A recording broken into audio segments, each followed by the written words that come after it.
ከ12000 ዓመታት በኋላ መፈንዳቱ የተገለጸው በአፋር ክልል የተከሰተው እሳተ ገሞራ በትንሹ በአራት አየር መንገዶች በረራ ላይ መስተጓጎል መፍጠሩ የተሰማ ሲሆን አውሮፓና ኤዚያ ደግሞ የእሳተ ገሞራ ፍንዳታ በፈጠረው ብናኝ ምክንያት በረራ የተስተጓጎለባቸው አካባቢዎች መሆናቸው ትልቅ መነጋገሪያ ሆኗል። በሌላ በኩል ደግሞ ይህንን ፍንዳታ ተከትሎ የፍንዳታ ውጤት ነው የተባለ ከባድ የመሬት መንቀጥቀጥ እስከ መጪው እሁድ ድረስ ባሉት ቀናት በማንኛውም ደቂቃ ሊከሰት እንደሚችል የዘርፉ ባለሙያዎች አስጠንቅቀዋል። በኢትዮጵያ አፋር ክልል የተከሰተው ፍንዳታ ያስከተለው ጭስና ብናኝ ከቀይ ባህር ተሻግሮ የመንንና ኦማንን አልፎ ወደ ደቡብ ኤዥያ ተጉዞ ሰሜን ህንድንና ፓኪስታን ላይ ተጽዕኖ ማሳረፉ ተመላክቷል። በኢትዮጵያ አቆጣጠር እሁድ ህዳር 14 ቀን 2018 ማለዳ ላይ በአፋር ክልል የተከሰተው የእሳተ ገሞራ በሰዎች ላይ የደረሰው ጉዳት እንደሌለ ይፋ ተደርጓል። ፍንዳታው በኢትዮጵያ አየር መንገድ በረራዎች ላይ ያስከተለው መስተጓጎል ባይኖርም ጭሱ ወደ ደቡብ ኤዥያ በመሻገሩ የህንዱ አየር መንገድ ኤር ኢንዲያ ሰኞና ማክሰኞ 13 ያክል በረራዎች ሲሰርዝ የአሜሪካ አላስካ ኤር ወደ ገልፍ አገራት ከተሞች አቡዳቢ፣ ጅዳና ኩዌት የሚያደርጋቸውን በረራዎች መሰረዙም ተመላክቷል። የኔዘርላንዱ አየር መንገድ KLM እንዲሁም ሌላው የህንድ አየር መንገድ ኢንዲጎ ኤር አቅጣጫቸውን ለመቀየር እንዲሁም በረራዎችን ለመዝጋት ተገደዋል። ለበረራዎች ለመስተጓጎል ምክንያት የሆኑ ጭሱ እይታ ይከላከላል በሚል ብቻ ሳይሆን የሚተፋው አመድ በአውሮፕላን ሞተሮች እንዲሁም በአውሮፕላኑ ሴንሰሮች ላይ ጉዳት ያደርሳል በሚል እንደሆነም ተመላክቷል። አሁን እሳተ ገሞራ በፈነዳበት አካባቢ ከዚህ ቀደም ፍንዳታ ተከስቶ እንደማያውቅና ሲብላላ ቆይቶ ከ12000 ዓመታት በኋላ ፍንዳታ መከተሉን በዘገባዎች ተመላክቷል። ዓለም አቀፍ መገናኛ ብዙሃንና የሀገራት ሚዲያዎች ሙሉ በሙሉ ሊባል በሚችል ደረጃ የዜና ሽፋን የሰጡት ይህ እሳተ ገሞራ ፍንዳታ ወደ ሰማይ 14000 ኪሎ ሜትር ወይንም 45000 ጫማ ጭሱ መምዘግዘጉም ተመላክቷል። ፍንዳታው የውቅያኖስ መፈጠር ሊያስከትል ይችላል በሚል ለሚነሱ ጥያቄዎች ባለሙያዎች እንዲህ ያሉ ፍንዳታዎች በቀጣዮቹ ሺህ ዓመታት ውቅያኖስ መፍጠር ሊያስከትል እንደሚችል ያብራራሉ። ሆኖም በአፋር ክልል የሚከሰተው ተደጋጋሚ የመሬት መንቀጥቀጥ ለጊዜ መጠኑ ባይታወቅም ውቅያኖስ ሊያስከትል ይችላል የሚል ጥናት በኢንግላንድ ሳውዝሃምፕተን ዩኒቨርሲቲ ባለፈው ሰኔ ወር ይፋ ሆኗል። ይህ ክስተት እውን ከሆነ ምስራቅ አፍሪካን ከሌላው የአፍሪካ አህጉር በውሃ እንደሚለያትም ተመላክቷል። በተያዘ መረጃ በአፋር ኤርታሌ አዲስ የተፈጠረው ከፍተኛ እሳተ ገሞራ ከኃይሊ ጉቢ ፍንዳታ ጋር የተያዘ ሊሆን ይችላል እየተባለ ይገኛል። ህዳር 16 ላይ የተነሳ የሴንቲነል-1 ሲንቴቲክ አፐርቸር ራዳር ምስል እንደሚያሳየው በአካባቢው የእሳተ ገሞራ እንቅስቃሴ ባይኖርም በኤርታሌ እሳተ ገሞራ ጫፍ ላይ 760 በ350 ሜትር ስፋት ያለው አዲስ የመሬት ከፍታ መፍጠሩ ተገልጿል።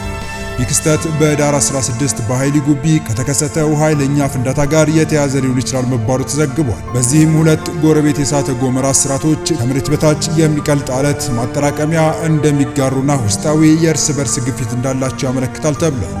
የኤርታሌ ተራራማ አካባቢ አካል የሆነው የኃይሊ ጉቢ እሳተ ገሞራ ቢያንስ ለ12000 ዓመታት ያለ እንቅስቃሴ ከቆየ በኋላ እሁድ ህዳር 14 ቀን ኃይለኛና ፍንዳታ የበዛበት እንቅስቃሴ ማሳየት መጀመሩ ተመላክቷል። በሌላ በኩል ደግሞ ይህንኑ ፍንዳታ ተከትሎ የፍንዳታ ውጤት ነው የተባለ ከባድ መሬት መንቀጥቀጥ እስከ መጪው እሁድ ድረስ ባሉት ቀናት በማንኛውም ደቂቃ ሊከሰት እንደሚችል የዘርፉ ባለሙያዎች አስጠንቅቀዋል። በቀጣይ መረጃችን አሰብን ከፈለጋችሁ ኦጋዴንን ልቀቁ፣ ኢሳያስ በእጅ አዙር መጡ። እሾህን በሾህ ያሉት ኢሳያስ አፈወርቂ የባህር በር ውዝግብ ይቋጭልኛል ያሉትን የመጨረሻ ካርዳቸውን መምዘዛቸው እየተነገረ ሲሆን ጉዳዩ ለ4 ኪሎ ነገሮችን ከባድ ሊያደርግ ይችላል እየተባለም ይገኛል። ጠቅላይ ሚኒስትሩ ባልጠበቁት አቅጣጫ ሻዕቢያ አዲስ ካርድ የመዘዘበትን ዘመቻ ይዞ ከተፍ ብሏል። ኢሳያስ የኦጋዴንን ጥያቄ በማቀጣጠል ለማስገንጠል መርዘኛ እንቅስቃሴ ጀምረዋል። ኢሳያስ የሚመሩት አገዛዝ ብልጽግናን ባልጠበቀው አቅጣጫ የከፈተው ዘመቻ እጅግ ትኩረት የሚፈልግ ነው የተባለ ሲሆን ከ4 ኪሎም በኩል ሻዕቢያ ባዶ እጁን የሚያስቀር የመጨረሻ ካርድ እንደተመዘዘ መረጃዎች አመላክተዋል።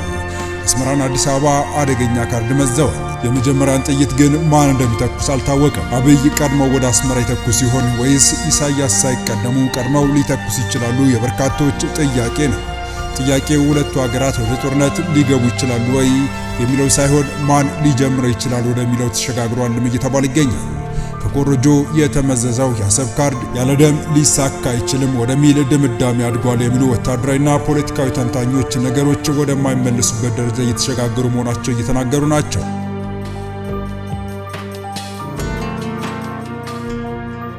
ከሰሞኑ ታዲያ ሁለቱም ሀገራት አንዳቸው ሌላኛው ላይ ከባድ የሚባል ካርድ መዘዋል። የኢትዮጵያን የውስጥ ፖለቲካ እንደመጻፋቸው ያውቁታል የሚባሉት አቶ ኢሳያስ አፈወርቂ ለውክልና ጦርነታቸው የሚረዳቸውን ካርድ መምዘዝ ቀጥለዋል።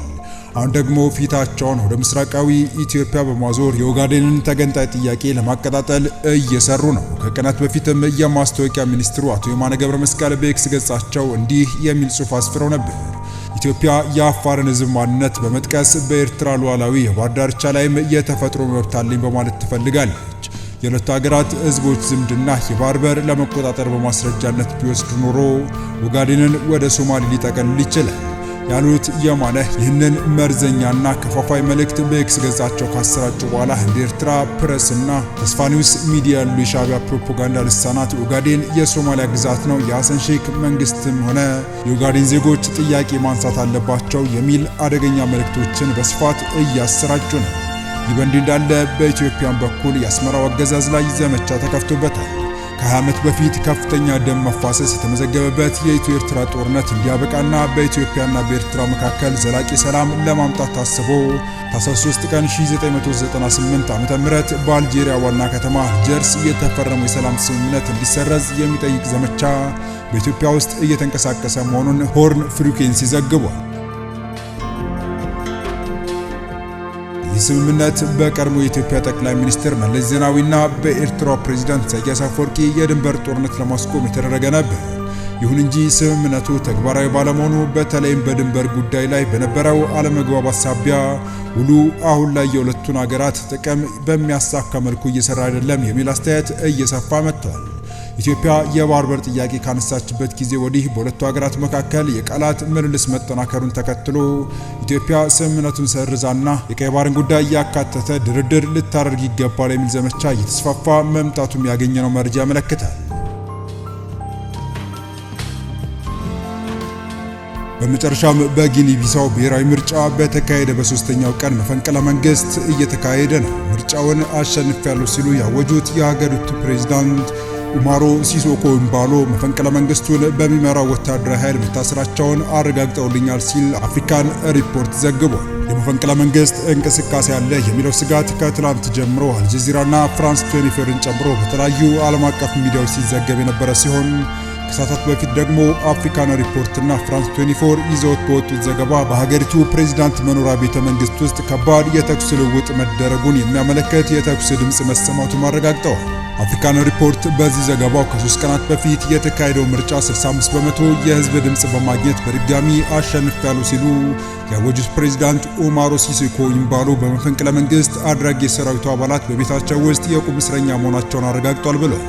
ይህ በእንዲህ እንዳለ ሌሎች የመረጃ ምንጮች ደግሞ መፈንቅለ መንግስቱ የተቀነባበረው ከ1 ዓመትና ከዚያ በፊት በተመሳሳይ መፈንቅለ መንግስት ወደ ስልጣን በመጡ ወታደራዊ መሪዎች እየተመሩ በፌዴሬሽን በተዋሃዱት የሳህል ሀገራት ማለትም ኒጀር፣ ማሊ፣ ቡርኪና ፋሶ መሪዎች የተደገፈ እንቅስቃሴ ሊሆን ይችላል ብለዋል። የተወደዳችሁ የቻናላችን ቤተሰቦች ለአሁኑ ለእናንተ ይመጥናሉ ብታደምጧቸው ታተርፉባችኋላችሁ ብለን የመረጥንላችሁ ዕለታዊ መረጃዎቻችን እስካሁን ያደመጣችኋቸው ነበሩ። በተመሳሳይ ሀገራዊና ቀጠናዊ ጉዳዮች እንዲሁም ዓለም አቀፋዊ የጂኦፖለቲካ ወታደራዊና አነጋጋሪ ክስተቶችን ለበለት ተከታትለን በትኩስ ይዘን እንደምንቀርብ እያሳወቅን የቻናሉ ቤተሰብ ካልናችሁ ሰብስክራይብ፣ ቪዲዮን ላይክ እና ሼር በማድረግ ተደራሽነታችንን ታሰፉ ዘንድ አክብሮታዊ ግብዣችን ነው። አበቃን። ሰናይ ጊዜን ተመኘን።